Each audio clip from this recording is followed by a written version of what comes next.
Alright, folks, hello and welcome back to Downstage Gaming. I'm your host, Josh, and this is part 2 of our B-Sides Let's Play of The Letter.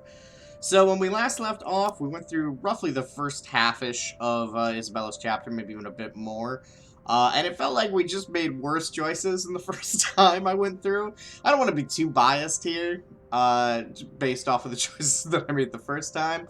But, like, okay, we went to the mansion, and we didn't end up actually seeing the ghoul. Not really, so we have less information about that. We kind of pissed off Ashton a lot. We made both Ashton and Zachary mad because we didn't go to the movie. The only person who's liking us right now, really, is Rebecca. We're making good Rebecca choices. And speaking of Rebecca, she has just come to the door, and we take that as our cue to answer the door. Hey. Hey there. Mind if I come in? It's a little late, Becca. Trying to sleep. She holds out a paper bag to me. From inside, a savory aroma wafts into the air, making my stomach rumble rather loudly. What do we got in there, Becca? Becca shoots me a knowing smile before she walks into my apartment like she owns the place. I knew you missed dinner. I picked this up on my way home. Thought you'd like one too. I'm not used to you being so nice, Becca. And why is it so dark in here? Were you sleeping when I knocked? I moved to turn on the lights myself before she stretches her hand out for the switch. Not really. I was just thinking. About? Did you rearrange things again? Where are the plates? I don't need them anymore. Stuff. The cupboard to your right, top shelf. Only the clinking of fills the room, a sound both familiar and awkward. I can easily answer her previous question to cover for the lack of talk, but from her hurried movements and hesitant tone, I know she'll bring it up sooner. The food is just a ruse to get me to open my mouth. Once the food comes in, talk comes out. I'm unsure if I should be happy or mad that I have someone like Becca who knows me so well. Minutes later, she's pushing a plate into my hands and settles on the sofa opposite my seat at the edge of the bed. She sticks her fork in her own dish, yet does not go beyond shoving the meat and peas around her plate. She would have scolded me by now if I did the same in front of her. Shrugging, I look down at my own food and... It's pork? Are you sure you want to eat this? Is Becca vegetarian? Don't look at me like I'm feeding you poisonous stuff. I know, but pork? You hate pork. How can you hate pork? Like, I understand if you choose to be vegetarian or vegan, but, like, come on. I don't hate it. I just don't like eating it on a regular basis. I can always burn it off with a few hours of jogging. I mean, there are way worse things you can eat than pork. Why are you being picky about this? You're the one who doesn't even gain weight no matter how much or whatever you eat. I was just asking. You threw a fit when I used pork in your stovies that one time. It wasn't a good day to eat that? And what about you? You don't seem to be having a good day either. This afternoon? She opens the subject with the same finesse a bulldozer has. So she's talking about how after they had their little lunch, Isabella once again saw the ghoul. So I guess at this point now we have seen the actual face of the ghoul in that storefront. I might have laughed if we were talking about something else. I'm almost impressed. She used to complain about my own tendency to do that.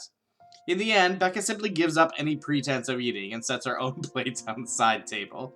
She leans forward in her seat, clasping her hands together in her lap as her expression grows serious. She pulls out her clipboard and glasses and gets her therapist thing going. It reminds me of that one time I got sent to the principal's office. I can neither recall when or why, the memory is vague now, considering the years since. But I remember squirming on my seat a lot, the agonizing weight, and the intense desire to leave the room. Isabella, what happened? I spear a piece of meat and pop it into my mouth. It's good, but the taste doesn't really register. A shame. Becca, sharp as ever, is quick to pick up on this and pushes through with her questions, foregoing her place in the couch to sit beside me. Not that the concern is unwelcome. Quite the opposite, actually. Except the expectation that we'd fall into the same cyclical arguments there. About yesterday, during Zach's movie, things didn't end well, and I guess... No, let me rephrase that. I just want to say I'm sorry. We're sorry. We were pretty harsh. Yeah, you guys were. I mean, Zach was fine, but you and Ash. Although I'm still upset about it, Becca seems sincere with her apology. I mean, so this is a new choice, and I think that's just gonna make everyone mad. I was telling the truth. I was trying to tell you guys the truth. I was telling the truth. Yeah. What is it that people often say? Words lose their meaning when you keep repeating them? And they do. My voice comes out as a whisper, an earnest plea. But its meaning rings hollow even in my own ears. How long are they going to keep asking me the same thing? How many times do I have to tell them what I've seen before? Tell them what I've seen before they believe me? Is this it? Becca picks up the letter from the table, and for the first time since this exchange started, I look up from my food. She inspects it in the same manner one does with something fragile, holding it with all the care in the world. Her stare lingers on the message printed on it. Something pensive sets in her face as she reads the lines over and over again. I want to stop her, take the paper away from her hands, hide it, but it's too late now, isn't it? It dawns on me now that maybe yesterday's argument was also my fault. Because more than wanting them to believe me, I'm also running away from the guilt. From the idea that I put my own friends in danger. And I'm afraid to do anything about it. I'm a coward. So I am curious to see when, because we saw at the end of last playthrough that Isabella had kind of gone from thinking this is the letter's fault to actually it's not, this would have happened anyways. And I'm curious to see when she sort of makes that turnaround. Probably not going to happen this time, given where I think Isabella's fate is going to end up, but we'll see. Sorry, I wasn't able to get a good look at it when Ash was holding it yesterday. It isn't like it'll make a difference. Where did you even buy this? The attic. Attic where? The mansion? You know, this might have a historical significance. It belongs in a I museum! doubt it. It was on the floor when I saw it. So a prank then? It's not a prank! That's the same thing I was telling you yesterday. Well, a part of it actually is a prank, Isabella. Then tell me what happened. I can't understand where you're coming from if you keep giving me short-clipped answers. Please? I fall silent. Becca's far from a person who believes in such things, yet You really want to hear it? she nods. I tell her everything. From the moment I arrived at the mansion, my search for Rose, and what I saw. I mean, this is what you should have done from the beginning, honestly. True to her words, she listens. Not in the same way a person hangs onto a storyteller's every word, as if it's the only truth in the world, but in a manner a person who has simply offered to lend an ear to someone who needs it does. No personal opinions, no long arguments whether it's the truth or not, just her undivided attention. And it's pleasant to be heard, that is. Is it the same? This afternoon? When you... I've never heard you scream like that. She was there. She? Who is she? I'm missing a lot of things here, Belle. Let's call her Takako. Her! The ghost! She's just there, standing, calling for me. On the streets? I don't... On the window! Becca, it's her face when she looks at me. It's here, stuck in my head. I can't shake it off. It's so beautiful. There are voices, shadows asking for help. I don't know how. I don't know what she wants from me. She really should learn to be clear. Lord, I don't even know how to help myself right now. My hands begin to shake. Balling them into fists is all I can do to keep them from moving. She may not be here. I may not be seeing her misshapen face smiling at me, but the dread remains. I don't want to be by myself. I don't want to be left alone with these haunting images I'm again. sorry. I didn't know this has been bothering you like this. Why are you apologizing? Look at you. This isn't the Isabella I know. Any other day, you'd bounce back. You got what you wanted today. Your dad's gonna be okay. And yet here you are. Zach can tell. I'm sure Ash can as well. I'm probably the only one thinking of selfish reasons the day before. Where exactly is this coming from, Becca? I don't think she means to say that one out loud, judging by how quick her head snaps up at my question. Certain things. It's nothing. Don't get worked up about it. I'm worked up. I mean, just tell her the truth, Becca. Come on. Anyhow, I should go. Try not to think about it, all right? You need your rest. Maybe and not. I've got papers to check. Plans to review for this week's class. Maybe now that our relationship is better, maybe she'll be more honest with Isabella. I'll be next door if you need me. My hands move automatically to grab the back of her shirt before she can take a single step away. I have no idea what came over me. Her apartment's next door. I can easily bother her if I need something. She said so herself. However, My trembling hands refuse to budge. I don't want to be alone. Do you want me to stay? Can you? Just until I fall asleep? Please, Mom. What are you, 5? Please. I really, absolutely don't want to be left alone right now. I tried to sleep earlier. Last night, too. I thought a shower would help today, but it's still in my head. What am I going to do with you? I smile. I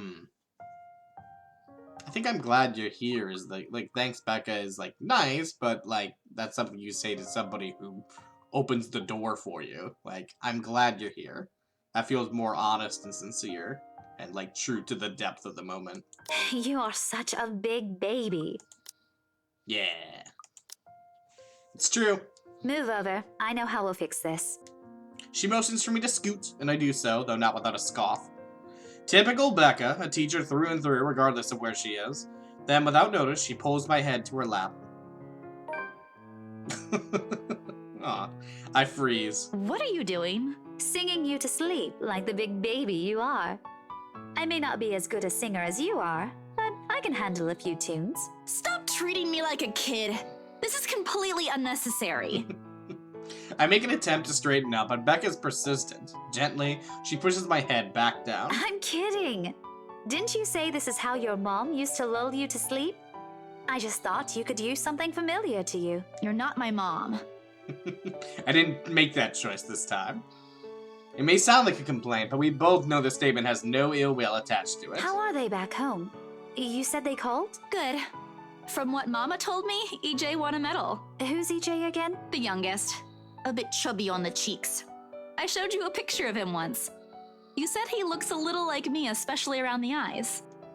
She's quiet as I talk, interrupting only to ask a question if there's something she doesn't understand. I tell her of my 4 younger siblings, little troublemakers, all of them, and of my no-good elder brother, who almost landed himself in jail a month ago, of my sister, who had to move away recently to run from her ever-increasing debts. It's the same old story she's heard countless of times. Yet every time she asks, every time it's brought up, she listens tirelessly. Becca may not believe me about the ghost. She may have just been listening to help keep my fears at bay. But for now, I'm content. Well, that's sweet. Let's take a look. Do we got a nice sweet thing between Becca and Isabella there? Okay. Now, is this something we've seen before? No. For the first time in a long time, I dream. Of clear skies, of unrestrained laughter from children playing in the streets, and of small, cramped dwellings. To an outsider, the sight does not paint a pretty picture. However, this is home to me. On to Sunday. Morning dawns bright and clear the following day. Although the air still feels muggy and I miss the chilly autumn weather, it's one of those rare weekends when I allow myself to sleep in for the sake of sleeping in. I think we've seen this before. Nope? Okay. Clock is flashing 9 a.m. when I open my eyes. Becca's already gone, likely to the library. She has a habit of keeping herself busy, even on a weekend. She did leave a note on my fridge, reminding me to eat, along with a plate of breakfast on the counter. Really? She gets angry when I call her mom, but then she goes around and does things like this. I flop back lazily in my bed from my window, and I can hear the world beginning to stir. Yeah, I don't know why you'd be mad about that. I feel like most people that tend to act like a mom in a friend group generally like it, but maybe not. I should too. There are still papers to organize, documents to sign and hand over tomorrow. Yet just staring at the gloomy white ceiling like this, waking up alone, it's easy to be filled with the irrational need to go back to sleep. But I've got calls to make, people to check on, and good news to deliver. Blindly, I fumbled by my phone on the nightstand and dialed the number I've been itching to call since yesterday. It rings for a good while. I can already imagine Mama's startled face. She's probably cooking something for dinner right now. Knowing her, she'll turn off the stove first, like she'll always remind me, wash her hands and wipe them thoroughly in her apron before picking up the phone. Small, striking habits I didn't know I'll miss until I stopped seeing them. Hello? Santos residence? Mama, how are you? The usual pleasantries, questions about how they're doing, how life's going on back home, bits and pieces, although small, helps form a vague picture of things I've missed in my mind. EJ's excited voice resounds from the other end, and I smile to myself. What about you? Are you eating well? You asked that a few days ago. But yeah, and Mama, I've got something to tell you. Oh no, you're not pregnant, are you? Oh, Mom. What? No! Mama, stop making jokes like that. This is a serious question, Grace. I've been looking at your face note. Oh, been looking at my face, Nuka. You should know I had somebody sleep over last night. Who is this Ashton? Are you pregnant? Who? Ash? No. Oh, good heavens. It isn't like that. We aren't like that. No one's pregnant, Mama. Not this time. Maybe last time, but not this time. Well, then stop stalling. You're making me nervous, Grace. So very like Mama to jump to conclusions like that. And against my better judgment, I laugh. Light and surprisingly easier now that the heavy weight has lifted. Mama's clicking her tongue in the other end, impatient by the delay. I want to hug her. Remember the house? We got a buyer yesterday. I'll be able to send a remittance soon. Even with hundreds of miles separating us right now, the relief, her relief, is palpable. The tired lilt in her voice is still there, but it's fading. Perhaps not now, but maybe in the near future. When Papa's well and distance is not a problem. The buyer gave us a bonus, too.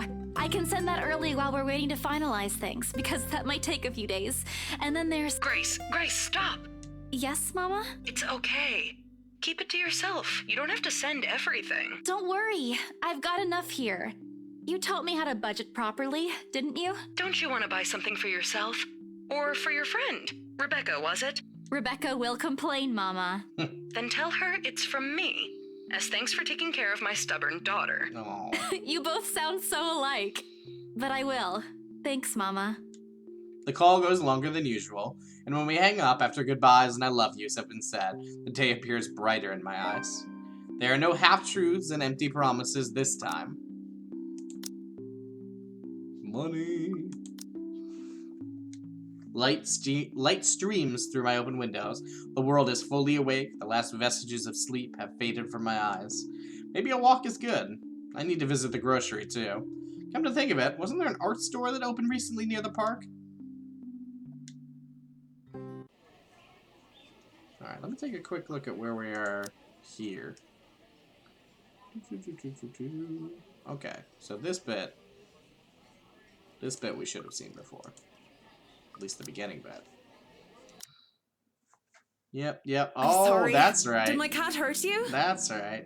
Okay, so is Miss McCulloch a little nicer this time? Oh, it's you. Nope, the opposite. Nice to meet you again, Miss McCullough. Were you harmed in any way? I'm sorry.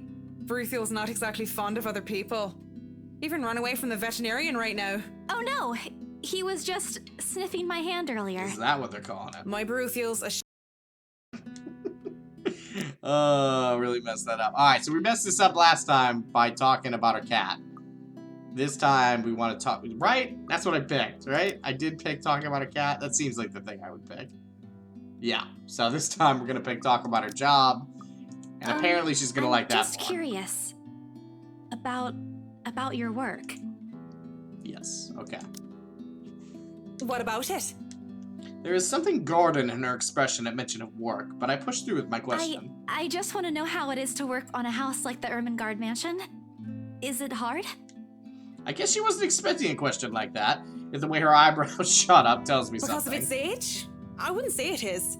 It is a challenge, considering the factors me and my team have to sort out. But it's a good project. A breath of fresh air from what I usually work on. And I have a good team. Those original fittings, though.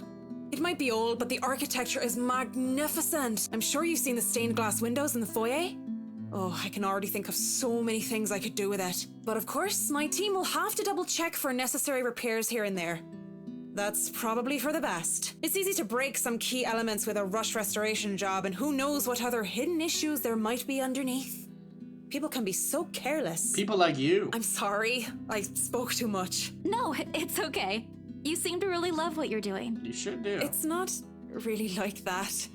I'm just lucky to have found work in an interesting field. Anyway, Bruthiel's due for her visit to the vet. Nice talking to you, Miss Santos. Yeah, nice for you to actually be nice to me for once. I wish you luck with what you're planning to work on. It seems like a big project, too. She gestures with her hand towards the bags, the ones filled with stuff I've recently bought from the art store. It's a project for a friend, actually. All the same. Good luck. I watch her as she leaves, though she stops shortly before crossing the threshold, separating the park and the street. She faces me again, looking like there's something she's forgotten to say. By the way, about the Ermengarde mansion. With my clients, We've seen this, yep. Okay, and we find out that Rose is dead. That freaks us out. Wake up the next morning. Right. Okay, so we found out some BRC news here. We got the email. Baruthiel. Okay. So last time we went to work. This time, nope, it's a stay-at-home day. My hand automatically moves to press the delete button. What's the use? I won't be able to work anyway. Not with this weighing on me. Not with the images flashing in my mind. Not with these voices calling for me. Over and over and over. I flop back down on my bed and discard the phone on the nest of pillows beside me. The TV is still running, I notice vaguely, having been left open the night before, though I have no desire nor interest in it now. Rose is dead, and it's all my fault. Shoving a pillow over my head, I make an attempt to sleep again. Anything, just so I won't feel this heavy feeling in my chest. Becca! A cheerful voice with a tinge of hesitance greets me when I answer the sudden call. Hey there!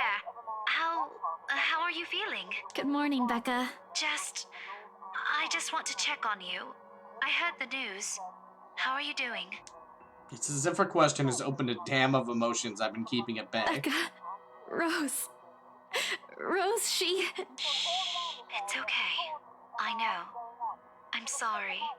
I know how much she means to you. No, you don't understand! This is what I've been telling you guys! What you've been telling... Alright. Tell you what. Why don't we eat dinner together today? I heard the diner near your office is serving your favorite today. My treat? Yeah. Why, yeah, no, meet up with her. I don't see why we would decline. Perhaps it's better to talk to Becca about this in person, not over the phone and when I'm calm. It's not too late. She might still listen to a reasonable explanation. Okay. I'll meet you after school. So long as you don't make me pay, okay? I've already treated you to free food the other day. You know I'm not like that. If there's anyone who should be complaining here, it's me. But promise me you'll stay safe, alright? What's gotten into you? I don't think that's necessary, considering I'll be at school the whole day. I'll wait for you here, understood? Don't be late. I can only stay until... Promise me. If something bad happens, you'll run and... The Luxbon Police Department continues its... You go to a locker and it's making a banging noise that you won't stay around when it gets weirdly bloody. I lift the phone away from my ears and turn my attention to the news. Never mind that Becca's still on the line. These faces... Hold on a second. Missing? Aren't they? Becca, I'll call you back. Frantic, I press the end call button and open my laptop. The loud tapping of my fingers against the keys fills the room for the rest of the day as I look through everything. The background about the place, its history from the current owners, and the list of employees hired under BRC. And I'm right. Of course I am. BRC may have a lot of staff, they may have a lot of agents hired, but I remember those names anywhere. After all, they're part of the crew who worked with us in preparing the mansion for the open house. This is very similar to the stuff we found out if we went to work. Still, I've got to check. One by one, call after call, I go through each person missing on the list. This isn't anything illegal, right? I'm just someone concerned for a fellow co-worker. So that part is a little bit different. The night has fallen by the time I've gone through the whole thing. They're gone. They're really gone. No one knows where, but they're gone. And the letters... No, that can't be. I hope it's not what I'm thinking. But Rose is... Something snaps into place in the fraction of a moment. These people and Rose... I need to tell someone. They need to know. Ash, Zach, Becca. That's right. We agreed to meet. She needs to know. Of course. Of course! Sorry, I don't know why there's a delay there. The letter, my phone, papers, anything that will be useful. I grab all of them and make a run for the nearest bus stop. I'm already late. Whoops. Despite Becca... Oh, so that... Yeah, this is actually the same picture that we got. I remember, if we're at BRC. That's interesting. Becca must really be annoyed at me, but maybe if I use the subway, I can still get to her before her patience snaps. As I run, I bring up my phone to my ear. Her number is already being dialed. Each rings in sync with a quick tapping of my foot against the pavement, the sound taking away the edge from the agonizing wait. She's not answering. I turn to the nearest shortcut I know, a small street Becca has warned me to never take before. No, not the bad part of town. No lights, no other pedestrians passing by at this time of night. It's dangerous, but right now I have to. I don't know about that. If I want to fix this, I have to get to her. Reaching the crosswalk at the end of the short avenue is a relief. A little more and I'll be at the station once I get to the other side of the street. My fingers fly over the keypad again, another attempt to call her. 5 seconds to the side. 4 seconds. Becca's still not picking up. 3. I redial her number for the 3rd time. 2. Please, please, I beg of you. And finally it connects. Oh, yep, see? Takako has some phone hacking abilities, I'm telling ya. The world grinds to a halt. And when I look up, she's there. Oh no, she's just right here. Okay. Oh, ho, ho, ho. With the same misshapen face, tattered clothes, and unsightly gait. Her voice reaches out to me again, calling like every other time. Whispering, whispering, and whispering, drowning my ear with endless pleas and cries, gripping me with words I couldn't even begin to understand. There are shadows pulling at the edges of my vision, and the terror her presence brings wounds itself tighter on my legs this time, pinning me to the ground. Help me! No! Enough! How can I possibly help you? I couldn't even help myself. Or the people I dragged into this! She smiles, her lip contorting into something menacing. And right then and there, I understand the cutting anger in her eyes and the depth of the circumstances we found ourselves in. There is no escape. It is the last thing I see before my phone slips from my fingers and... Uh-oh.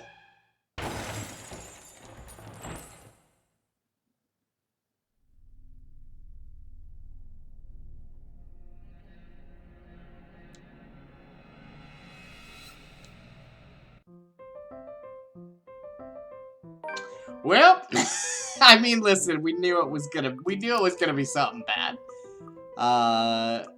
Okay, so we got Hannah's stuff now. Whew. So let me, quick look there. Ending 3. Now that's not a skull, right? Which, I can't look at the other ones. And I know there's a difference here. Alright, well, we'll see what happened. But we will have to continue on with Hannah's part of our B-Sides playthrough next time. Until then, this has been Downstage Gaming. I've been your host, Josh, and I hope to catch you all next time.